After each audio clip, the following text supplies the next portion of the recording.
આજે છે ફિલ્મી ફ્રાઈડે અને આજે રિલીઝ થઈ છે ખૂબ બધી ફિલ્મો. તેમાંની એક છે ગુજરાતી ફિલ્મ દાવ થઈ ગયો યાર.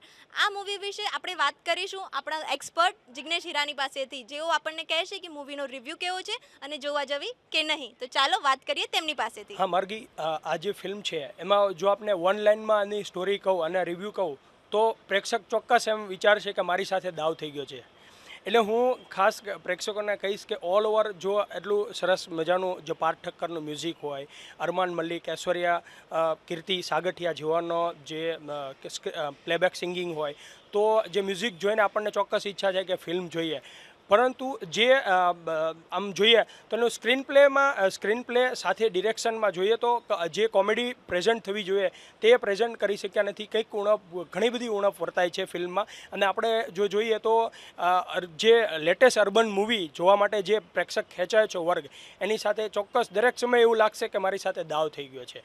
એટલે ખાસ પ્રેક્ષકોને વિનંતી કે હું 5માંથી 1 સ્ટાર આપીશ અને આ ફિલ્મનો જો થઈ શકે તો બીજી અન્ય પિક્ચરોમાં એનો સમય આપે, પરંતુ આવી પિક્ચર જોઈને પોતાનો માનસ ખરાબ ન કરે. તો આ હતા આપણી સાથે ફિલ્મ ક્રિટિક જિગ્નેશ હિરાનીજી. તેમણે આપ્યો ફિલ્મનો રિવ્યૂ અને વાત કરી કે આ પિક્ચર જોવા જશો તો ખરેખર તમારી જોડે દાવ થઈ જશે યાર. ફિલ્મને તેમણે આપ્યા છે 5માંથી 1 જ સ્ટાર. હું તમને એટલું જ કહેવા માંગીશ કે ફિલ્મ તમે જોવા જાઓ એના કરતાં તમારો સમય, પૈસા અને એનર્જી બીજે ક્યાંય ડાયવર્ટ કરજો.